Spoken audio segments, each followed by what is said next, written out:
Nopadon Story. A life-changing story.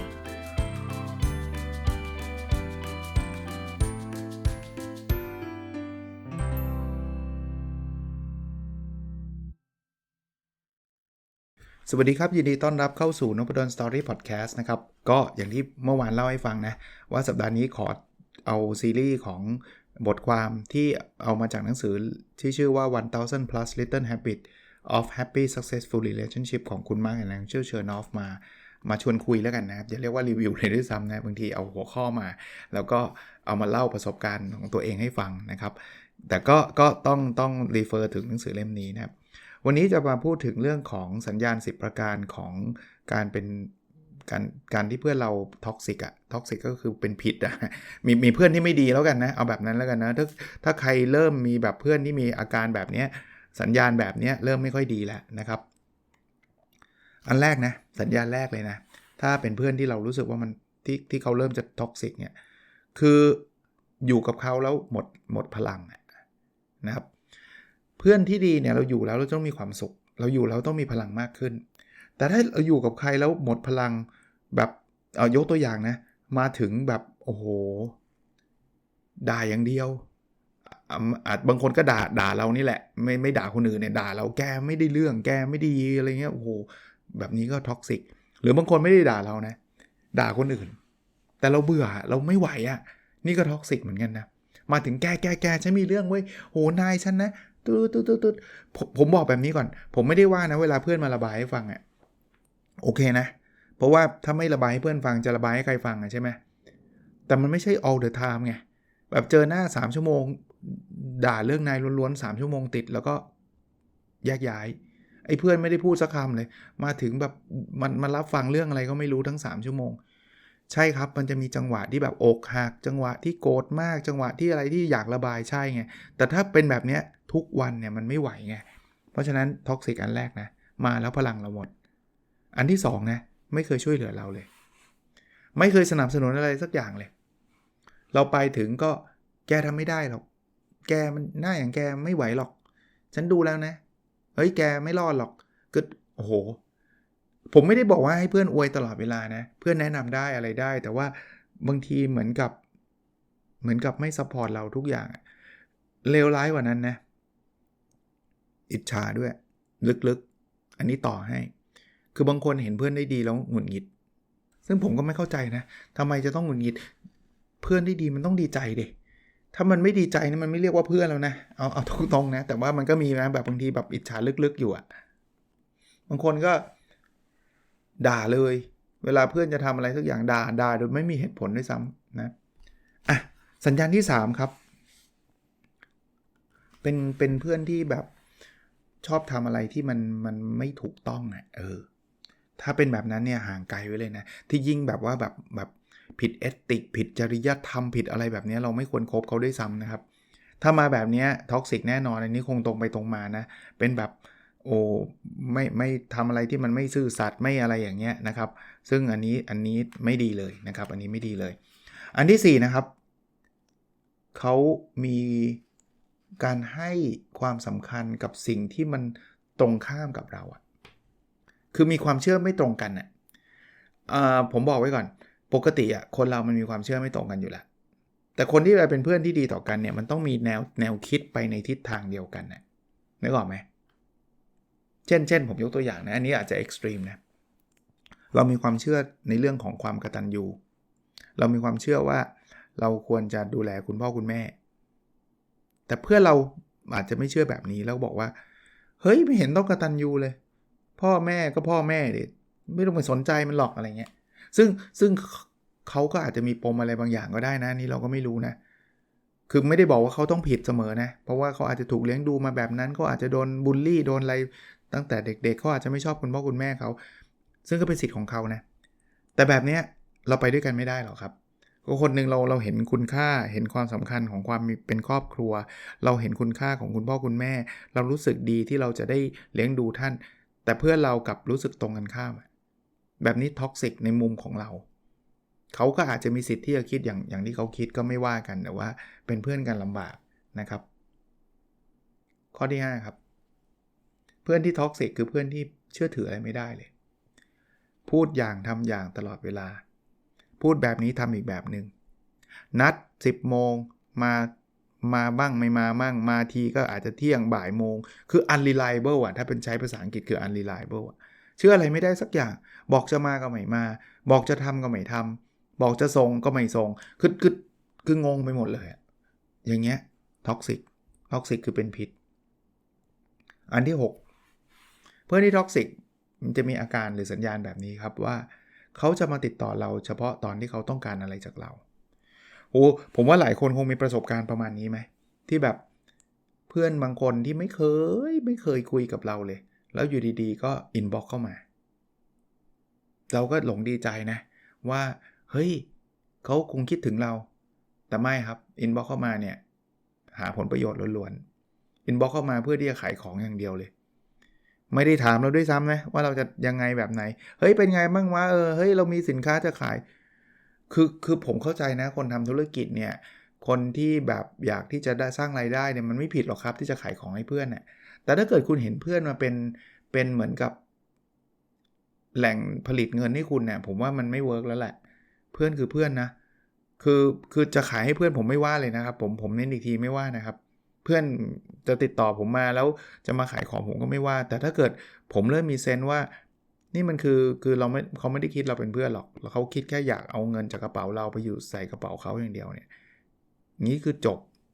คือเราก็ปฏิเสธไปแบบสุภาพแหละว่าเรายังไม่ได้ใช้นะคือถ้าเป็นเพื่อนจริงพูดคุยกันช่วยเหลือกันมาตลอดแล้ววันนึงทำธุรกิจเผลอๆเขาไม่ต้องโทรหาเราเรารู้ว่าเขาทำธุรกิจเรายังอยากช่วยเขาเลยเพื่อนเนี่ยมันต้องมาด้วยใจครับมันไม่ได้มาด้วยผลประโยชน์ใช้คำนี้แล้วกันนะครับ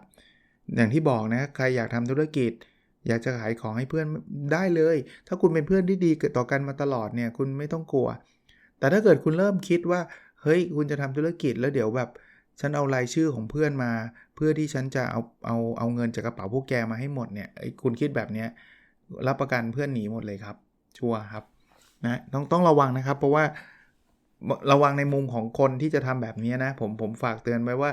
บางทีไม่คุ้มหรอกครับกับการเสียเพื่อนไปสักคนหนึ่ง2 คนหรือมากกว่านั้นนะครับแล้วทำเพื่อแบบฉันจะเอาตังค์อย่างเดียวเอาตังค์ไม่ผิดครับแต่ว่าเรื่องมิตรภาพเนี่ยก็สำคัญนะครับแล้วผมว่านะสำหรับตัวผมแล้วกันนะขีดเส้นใต้ผมว่าสำคัญกว่ารายได้ยิ่งเรามีเพื่อนที่ดีนะผมว่ามันจะช่วยต่อยอดอะไรอีกหลายเรื่องเลยถ้าคุณคอนเซิร์นหรือว่าคุณกังวลเรื่องรายได้นะครับถัดไปครับข้อ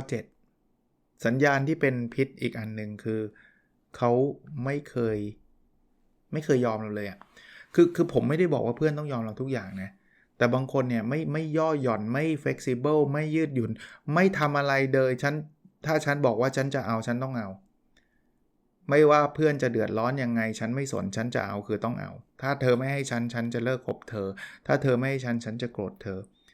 ถ้าคุณเป็นเพื่อนกันจริงๆเนี่ยบางทีมันต้องเขาเรียกว่าหนักนิดเบาหน่อยเนี่ยมันต้องหยวนกันเนี่ยเฮ้ยอันนี้เหรอเฮ้ยเราไม่ไปก็ได้เว้ย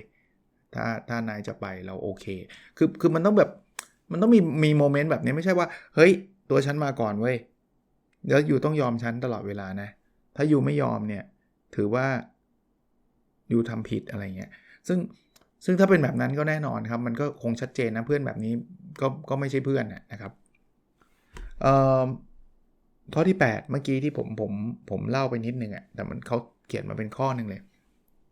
เป็นคนที่อิจฉาริษยาเรามากผมโชคดีนะคือหรือผมไม่รู้ก็ไม่รู้นะต้องบอกว่าผมไม่เคยเจอเพื่อนแบบนี้เลยนะเวลาผมทำอะไรได้ประสบความสำเร็จเนี่ยเพื่อนผมเนี่ยยินดีด้วยตลอดเลยนะแต่ถ้าเกิดเขาแอบอิจฉาก็ไม่ทราบแล้วกันนะครับแต่ว่าเท่าที่เจอไม่เคยเจออาการแบบนี้แต่ว่าคนที่ผมรู้จักผมเคยเห็นชัดๆเลยคือแบบคือเอาไงดีล่ะคือเขาออกทั้งแบบอาการท่าทางคือทุกอย่างเลยเวลาเขาเห็นเพื่อนเขาสำเร็จผมเล่าเคสนี้ให้ฟังแล้วกันครับโดยไม่บอกชื่อบอกเสียงไม่บอกคอนเทกต์อะไรทั้งสิ้นนะเพราะว่าเดี๋ยวมันจะกลายเป็นพอว่าฉันหรออะไรเงี้ยแต่จริงๆนะคือมันมีคนหนึ่งเป็นเพื่อนกันนะ2 คนนี้เป็นเพื่อนกันแล้วเพื่อนคนที่ไม่ค่อยดีเนี่ย เขาจะค่อนข้างดูถูกเพื่อนคนนี้ผมเรียกว่า A กับ B แล้วกันนะเอาอย่างนี้แล้วกัน B เนี่ยเป็นเพื่อนที่ไม่ค่อยดีเป็นเพื่อนที่อิจฉาริษยากับ A เนี่ยคือแต่ก่อน2คนนี้คบกันนะสนิทกันระดับหนึ่งเลยนะแต่ B เนี่ยมีความรู้สึกว่า A เนี่ยด้อยกว่าเขารู้สึกว่า A เนี่ยสู้เขาไม่ได้แล้วเขาเป็นความรู้สึกมาตลอดเผอิญผมรู้จัก A ดีอ่ะผมก็ A เขาก็เคยมาเล่าให้ผมฟังเขาบอกว่าเหมือนกับ B เขารู้สึกว่าตัว A แย่นะผมก็ให้กำลังใจ A บอกเฮ้ยไม่หรอกไม่ได้แย่ขนาดนั้นหรอกอะไรเงี้ยนะแต่ว่าเขาก็บอกว่าแต่เขาก็รับได้นะเขาก็บอกว่าเขาคงแย่จริงๆแหละเขาคงไม่ได้เรื่องจริงแหละนะเพราะว่า B ก็จะพูดแบบกดข่มมาตลอดนะแต่ว่าเขาก็ยังคบกันได้นะจังหวะนั้นเนี่ย B เขาก็ไม่ได้ดูแบบดูท็อกซิกมากนักหรอกแต่เขาก็ดูถูกจะมีอารมณ์ดูถูกบ้างนะแต่มาวันนึงเนี่ย A กับประสบความสำเร็จมากกว่า B ครับมันประสบความสำเร็จแบบเห็นเลยว่าเขาเก่งกว่าหรือเขาดีกว่านะเชื่อป่ะ B นี่เขารับไม่ได้เลยนะรับไม่ได้ถึงขนาดที่แบบเขาไม่สามารถคุยด้วยได้เลยอ่ะเพราะเขารับไม่ได้อ่ะว่า A เนี่ยทำไมถึงจะต้องเก่งกว่าเขาแบบโอ้โหต้องเห็นหน้าคือแบบอะไรอ่ะคือแบบรับไม่ได้แล้วแบบเหมือนกับจะเลิกคบเลยอ่ะอารมณ์แบบนั้นนะซึ่งก็ดีแล้วครับที่เขาเลิกคบอ่ะแล้วตอนนี้ทั้ง2คนนี้ก็คือเขาไม่ได้ทะเลาะอะไรกันนะครับแต่ก็ห่างกันไปแล้วเพราะว่าเขามีนิสัยแบบเนี้ยผมกำลังจะมาบอกว่าถ้าเจอแบบนี้มันก็อย่างว่านะมันคือไม่ใช่เพื่อนแล้วแหละนะครับก็ต้องจะบอกระวังก็ระวังไม่ได้นะบางทีมันบังคับความอิจฉาริษยากันไม่ได้แต่ถ้าให้ผมแนะนำนะเพื่อเราได้ดีเนี่ยผมเคยบอกหลายๆคนนะว่าคุณดีใจกับเพื่อนคุณได้เลยแล้วบอกให้นะถ้าใครเป็นคนที่แบบคอนเซิร์นเรื่องความสำเร็จของตัวเองมากๆเนี่ยผมบอกให้แอบแชร์แล้วกันอันนี้ความเห็นผมนะคุณมีคนที่เป็นเพื่อนประสบความสำเร็จเยอะๆเนี่ยคุณสำเร็จแน่นอนคือโอ้โหคุณภูมิใจกับเพื่อนคุณได้เลยถ้าเกิดคุณมีเพื่อนเป็นแบบเป็น CEO บริษัทน่ะชีวิตคุณดีกว่าคุณมีเพื่อนที่เป็นโนเนมเยอะแยะจริงป่ะผมพูดแบบนี้ผมไม่ได้บอกมีเพื่อนโนเนมไม่ได้นะเดี๋ยวกลายเป็นว่าจะต้องไปคบเพื่อนที่ประสบความสำเร็จเท่านั้นไม่ใช่นะมุมของผมเนี่ยคือมุมว่าเพื่อนสำเร็จนี่ยิ่งดีใจปรบมือให้เขาแล้วเอาตรงๆส่วนตัวนะผมเห็นเพื่อนผมเป็น CEO เพื่อนผมได้ขึ้นตำแหน่งเนี่ยผมไม่ได้มีความคิดแบบนี้นะว่าอุ๊ยแกเป็น CEO แล้วเว้ยเดี๋ยวฉันจะเอาประโยชน์จากแกยังไงอย่างนี้ไม่ได้นะครับอย่างนี้ไม่เรียกว่าเพื่อนนะครับผมแค่ดีใจแต่ผมก็เลยจะบอกว่าคุณโดนแวดล้อมจาก CEO บริษัทคุณโดนแวดล้อมจากคนที่ประสบความสำเร็จในชีวิตเป็นนักเขียนเป็นอะไรเต็มไปหมดน่ะชีวิตคุณมันมีโอกาสที่จะเจริญรุ่งเรืองอยู่แล้วโดยธรรมชาติแต่ไม่ได้แปลว่าเราจะจ้องไปหาโอกาสจากเพื่อนเรานะคนละแบบกันนะครับก็อย่าไปอิจฉาเขาเลยครับดีใจกับเขาดีกว่านะครับข้อ9นะเขาบอกว่าเพื่อนบางครั้งเนี่ยถ้าไม่มีความทะเยอทะยานเลยเนี่ยบางทีมันก็อาจจะพากันลงเหวก็ได้นะคืออารมณ์เหมือนกับแกไม่ต้องทำหรอกอย่าทำเลยใช้ชีวิตไปแบบนี้แล้วกันไม่มีทางหรอกแกเชื่อเหอะสมมุติว่าเราไปปรึกษาเพื่อนนะเฮ้ยเราจะลองทำธุรกิจอันนั้นดีไหมเราจะลองย้ายงานดีไหมเราจะลองทำสิ่งใหม่ๆอะไรหลายๆอย่างที่เราตื่นเต้นดีไหมแล้วเพื่อนมาบอกอย่าอยู่กับเรานี่แหละไม่ต้องไปไหนอยู่แบบนี้ไปเถอะชีวิตก็มีแบบนี้เราอย่าไปหวังอะไรเลยอันนี้ไม่ไหวเหมือนกันนะคือเพื่อนเนี่ยมันต้องค่อยๆคือไม่ใช่อวยกันเกินเบอร์อันนั้นก็เกินไปนะอวยเกินเบอร์คือแบบอุ๊ยแกเก่งมากเลยแกเอาเลยระดับแกอัจฉริยะแกทำได้อยู่แล้วอันนั้นเบอร์ไปแต่ว่าไม่ใช่ว่าดึงกันแบบไม่เอาแกอย่าไปทำเลยไม่สำเร็จหรอกแกอะไรเงี้ยคือถ้ามันเป็นแบบเฉื่อยชาหรือว่าไม่มีความหวังอะไรแบบนั้นเนี่ยบางทีมันก็พาชีวิตเราไปแบบเขานะถ้าเราเชื่อเขาเนี่ยว่างั้นก็อยู่ไปวันๆแบบนี้แล้ววะอะไรเงี้ยรู้อีกทีก็เกษียณแล้วเพราะนั้นก็ต้องช่วยกัน encourage นะช่วยกันหาทางดีๆให้แก่กันนะครับแล้วข้อสุดท้ายนะข้อที่10นะสัญญาณง่ายๆเลยครับคืออยู่ด้วยแล้วทำให้เราเหมือนกับจะเป็นบ้าคือจะเรียกว่าอะไรดีล่ะใช้คำว่าอะไรดีกวนประสาทคือมาแบบกวนประสาทตลอดเวลา มันก็ไม่ไหวคือเข้าใจนะบางทีเพื่อนบางทีมันก็ขำๆมันก็มีจังหวะว่ากวนประสาทบ้างอะไรบ้างนะแซวบ้างนู่นบ้างแต่ว่าถ้ามันมากเกินไปมันไม่ไหวนะอยู่แล้วมันหงุดหงิดอ่ะเห็นหน้าแล้วอยากต่อยเอางี้แล้วกันถ้าเป็นถึงขนาดนั้นก็จะเรียกว่าท็อกซิกแน่นอนนะครับคราวนี้สรุปเร็วๆนะครับว่า10ข้อท็อกซิกมีอะไรบ้างนะครับข้อที่1นะอาการของเพื่อนที่ท็อกซิกก็แปลเป็นไทยแปลว่าเป็นพิษก็แล้วกันนะครับคือมาแล้วเราหมดพลังข้อที่2นะไม่เคยสนับสนุนเราเลยข้อที่3นะทำในสิ่งที่มันผิดเช่นผิดจริยธรรมผิดอะไรแบบนี้ข้อที่4นะสิ่งที่เขาให้คุณค่ามันตรงข้ามกับความเชื่อของเราคือความเชื่อไม่ตรงกันแต่ไม่ตรงกันไม่ได้แปลว่าฉันชอบฟุตบอลเธอชอบเปียโนไม่ใช่แบบนี้นะความเชื่อไม่ตรงกันเช่น value อ่ะเช่นเราเชื่อในเรื่องของการกตัญญูแต่เพื่อนเกลียดเรื่องนี้มากอะไรเงี้ยอันนี้มันจะไปด้วยกันไม่ได้ข้อที่5นะไม่น่าเชื่อถือพูดจาอะไรไม่เคยเชื่อถือได้เลยข้อที่6นะมาติดต่อเราเฉพาะตอนที่เขาต้องการผลประโยชน์จากเราข้อที่7นะครับไม่เคยประนีประนอมกับเราเลยไม่เคยย่อหย่อนอะไรให้เราเลยนะครับข้อที่8อิจฉาเราตลอดเวลาข้อที่9ไม่มีความหวังไม่มีความทะเยอทะยานใดๆเลยแล้วข้อที่10นะเห็นหน้าแล้วอยากจะบ้านะครับอย่างที่บอกเห็นแล้วมันกวนประสาทมันโกรธตลอดเวลามันหงุดหงิดคือชวนเราหงุดหงิดตลอดเวลานะครับก็เอาเป็นว่าบางทีเนี่ยเราอย่าเพิ่งแบบรีบจัดคนกันแล้วกันนะนี่ผมเพิ่มหรือเติมให้นิดนึงว่ามันไม่มีใครเพอร์เฟกต์นะครับเพื่อนเราแม้กระทั่งตัวเราเองก็ไม่เพอร์เฟกต์หลายครั้งหลายตอนที่เราก็อาจจะทำอะไรที่มันไม่ดีกับเพื่อนเราบางครั้งอาจจะทำให้เขาโกรธบางครั้งเพื่อนเราก็เช่นกันนะครับเขาเป็นมนุษย์เขาก็อาจจะเผลอไผลหรือว่าหลุดทำอะไรไม่ดีกับเราบางครั้งเราอย่าไปถึงกับสตริกที่ว่าโอ้ถ้าเขาทำพลาดทีนึงฉันจะเลิกคบ10ข้อเนี้ยเอาไปใช้เลยถ้าเธอพลาดมา1ครั้งเช่นผิดนัด1หนโอ้ยไม่น่าเชื่อถือแล้วเลิกคบดีกว่าเพราะว่าท็อกซิกเพราะฟังพอดแคสต์เอพิโซดนี้เขาบอกว่าถ้าไม่น่าเชื่อถือคือท็อกซิกต้องเลิกคบถ้าเราเลิกง่ายขนาดนั้นเราจะไม่มีเพื่อนเลยสักคนครับคุณจะหาเพื่อนที่เพอร์เฟกต์หาไม่ได้หรอกครับให้อภัยได้ให้อภัยไปแต่ถ้าเกิดทำตลอดเวลาพูดแล้วคุยแล้วไม่เลิกยังเป็นแบบนี้อยู่เราค่อยพิจารณาดูว่าคนนี้มันคุ้มไหมที่เราจะใช้เวลาร่วมกับเขาเรายังมีเพื่อนอีกหลายคนที่ดีกว่านั้นเราจะมีเวลาอีกหลายเวลาเรามีค่าที่จะspend timeใช้กับคนที่ดีกับเรานะครับแต่ก็อย่าไปถึงเซนซิทีฟมากว่าทำถึงครั้งเลิกทันทีถ้างี้เราจะไม่มีเพื่อนเลยนะครับโอเควันนี้ไม่ยาวมากนะครับหนังสือถ้าใครอยากซื้ออ่านนะ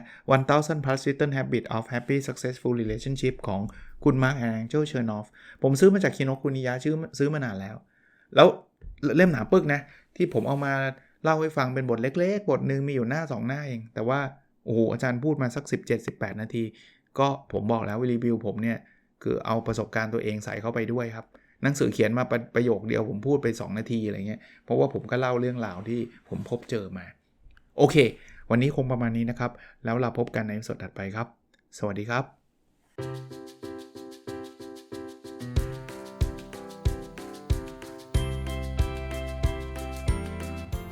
Nopadon Story,